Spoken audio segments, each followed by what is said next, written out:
অন্তর্বর্তী সরকারের মেয়াদ ৪ বছরের কম হবে, তবে মানুষ কি চায়, রাজনৈতিক দলগুলো কি চায়, তার উপর পুরো বিষয়টা নির্ভর করছে, এমনটাই জানিয়েছেন অন্তর্বর্তী সরকারের প্রধান উপদেষ্টা ডক্টর মোহাম্মদ ইউনূস। সম্প্রতি আজারবাইজানের রাজধানী বাকুতে অনুষ্ঠিত জাতিসংঘের জলবায়ু সম্মেলন COP29 এর ফাঁকে আল জাজিরাকে দেওয়া এক সাক্ষাৎকারে এ কথা বলেছেন তিনি। সাক্ষাৎকারে জলবায়ু পরিবর্তনের প্রভাবে বাংলাদেশ যেসব সংকট মোকাবিলা করছে সেগুলো নিয়ে কথা বলার পাশাপাশি বাংলাদেশে চলমান সংস্কার প্রক্রিয়া, আগামী নির্বাচন নিয়েও কথা বলেছেন তিনি।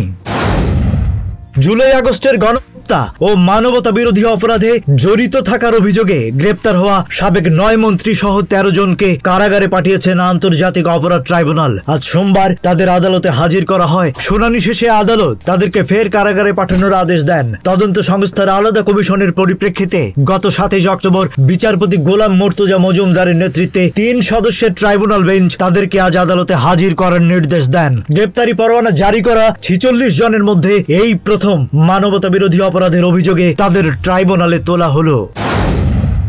জুলাই আগস্ট গণহত্যা মামলায় সাবেক প্রধানমন্ত্রী শেখ হাসিনার বিরুদ্ধে ১ মাসের মধ্যে তদন্ত শেষ করার নির্দেশ দিয়েছেন আন্তর্জাতিক অপরাধ ট্রাইব্যুনাল। সোমবার ট্রাইব্যুনালের চেয়ারম্যান বিচারপতি গোলাম মুর্তজা মজুমদারের নেতৃত্বে ৩ সদস্যের ট্রাইব্যুনাল এই আদেশ দেন। আগামী ১৭ ডিসেম্বরের মধ্যে তদন্তের অগ্রগতি প্রতিবেদন জমা দিতে বলা হয়েছে। গত ১৭ অক্টোবর শেখ হাসিনা সহ ৪৬ জনের বিরুদ্ধে মানবতা বিরোধী অপরাধের অভিযোগে গ্রেপ্তারি পরোয়ানা জারির মধ্য দিয়ে আন্তর্জাতিক অপরাধ ট্রাইব্যুনালের বিচারিক কার্যক্রম শুরু হয়। বাংলাদেশ ডায়াবেটিক সমিতির সভাপতি প্রফেসর এ.কে আজাদ খানকে সভাপতি করে ১২ সদস্যের স্বাস্থ্যখাত সংস্কার কমিশন গঠন করেছে সরকার। আজ সোমবার এই তথ্য জানানো হয়েছে। স্বাস্থ্য সেবাকে সহজলভ্য ও সর্বজনীন করতে প্রয়োজনীয় সংস্কার প্রস্তাব করার লক্ষ্যে কমিশনের কার্যপরিধিও নির্ধারণ করা হয়েছে। স্বাস্থ্য সংস্কার কমিশনের কার্যপরিধিতে বলা হয়েছে, কমিশন অবিলম্বে কার্যক্রম শুরু করবে ও সংশ্লিষ্ট সব মতামত বিবেচনা করে পরবর্তী ৯০ দিনের মধ্যে প্রস্তুতকৃত প্রতিবেদন সরকারের প্রধান উপদেষ্টার কাছে হস্তান্তর করবে।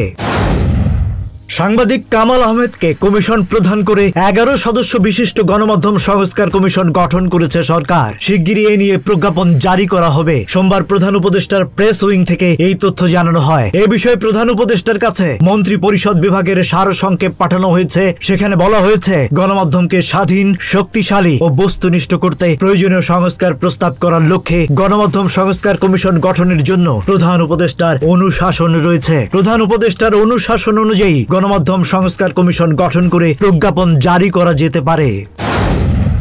সরকারি তিতুমির কলেজকে বিশ্ববিদ্যালয় করার দাবিতে মহাখালীতে রেল লাইন ও সড়ক অবরোধ করেছেন শিক্ষার্থীরা। সোমবার বেলা ১১টার দিকে কলেজের কয়েকশো শিক্ষার্থী সড়কে নেমে বিক্ষোভ শুরু করেন। মহাখালী ওভারব্রিজের নিচে রেল লাইনে অবস্থান নেন কলেজটির শতাধিক শিক্ষার্থী। এ সময় কলেজকে বিশ্ববিদ্যালয় করার দাবিতে স্লোগান দেন শিক্ষার্থীরা। এদিকে সড়ক পথ অবরোধ থাকায় বনানীর সঙ্গে জাহাঙ্গীর গেট হয়ে ফার্ম গেটের সড়ক পথে যোগাযোগ বন্ধ রয়েছে। সড়কের দুপাশে বাড়ছে যানবাহনের সারি। এর আগে গত অক্টোবর মাসের ২৪ তারিখেও একই দাবিতে সড়ক অবরোধ করেছিলেন তিতুমিরের হাজারো শিক্ষার্থী।